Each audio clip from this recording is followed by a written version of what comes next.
Американың бір отбасында өз анасы қызын қорлап, ойына келгенін жасап жүреді. Қызына укол салып, мүгедек қылуға тырысып, иттің дәрісін беріп қамап ұстайды. Бұл іс-әрекеті не үшін екен? Достар, фильмді бастамас бұрын каналға тіркелмесеңіз тіркеліп, лайк баса кетейік. Фильм басында дәрігерлер уақытынан ерте туылған нәрестені құтқарып жатады. Содан анасын дәрігерлер баласына алып келеді. Бала тірі инкубаторда жатыр екен. Содан 17 жыл өтеді. Бірнеше ауру бар қыз дәрілерін ішіп, қаннан қант диабетін тексеріп отырады. Анасы таңғы асын жасап, сабақтарын орында дейді. Қызының сабақтарын үйде оқытып, далаға шығарпай, ешкіммен араластырмайды да. Қызы аурумын деп анасының айтқанына көніп жүр. Хлоя университетке түскісі келіп, хат жіберіп асыға күтіп жүр екен. Әрдайым почташы келген сайын хаттарды асыға күтіп алады. Хаттарды алған анасы саған хат келсе бірден айтамын дейді. Келесі күні анасы дүкеннен келгенде, оған дәрігер хабарласып қалып далаға шығып кетеді. Диабеті бар қыз пакеттен кәмпиттерді ұрлап жатады. Сол сәтте жасыл түсті дәріні тауып алып сыртында Дипна деп жазылып тұрады. Ол анасы үшін деп ойлап жатады.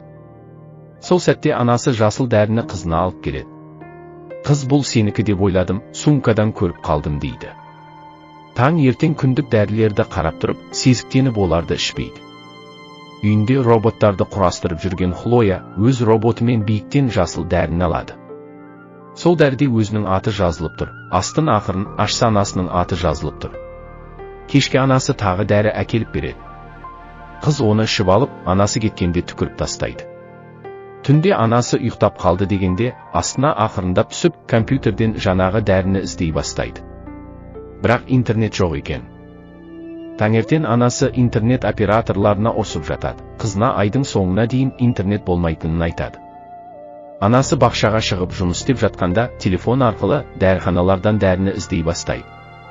Бірақ керекті ақпаратты ала алмайды. Кешке өз іс-әрекетін білдіртпей анасына киноға баруға өтініш білдіртеді. Тығып қойған дәріні алып, келген мекен жайдан дәріхананы көріп қояды. Кино басталып, кино көріп жатқанда дәретханаға барамын деп шығып кетеді. Солай дәріханаға барып, дәріні не үшін деп сұрайды.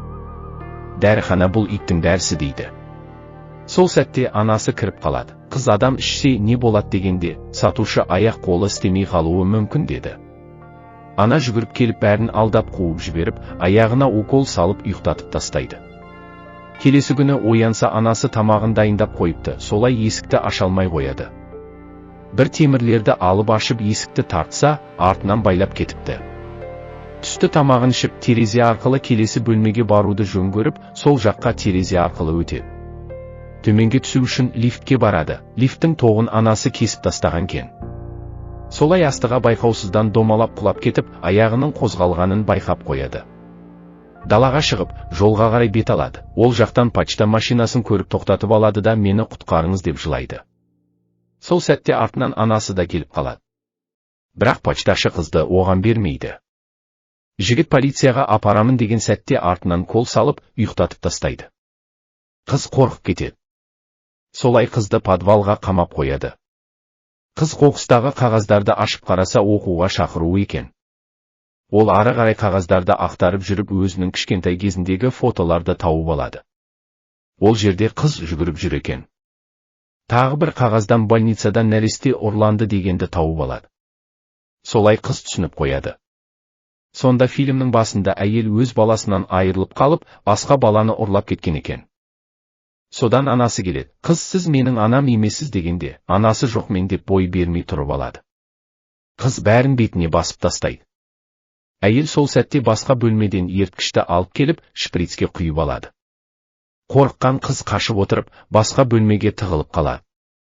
Анасы кілт алуға кеткенде, химикат дәріні көріп есікті ашқан кезде ішіп алады. Көзін ашаса больницада жатыр. Анасы келіп дәрігерден сұрап алып кетпекші. Ол анасын көріп қорқып, қасындағы медбикеге белгі береді. Оны түсінген дәрігер қызға қағаз бен бояу береді.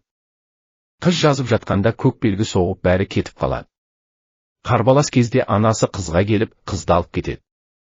Әлсіз қыз адамдардан көмек сұрап аузын жыбырлатып қана отырады. Анасы лифтпен түсіп, қызды далаға алып бара жатады. Сол сәтте медбике қыздың бөлмесіне келіп, мама деген сөзді оқып күзетшілерді шақырады.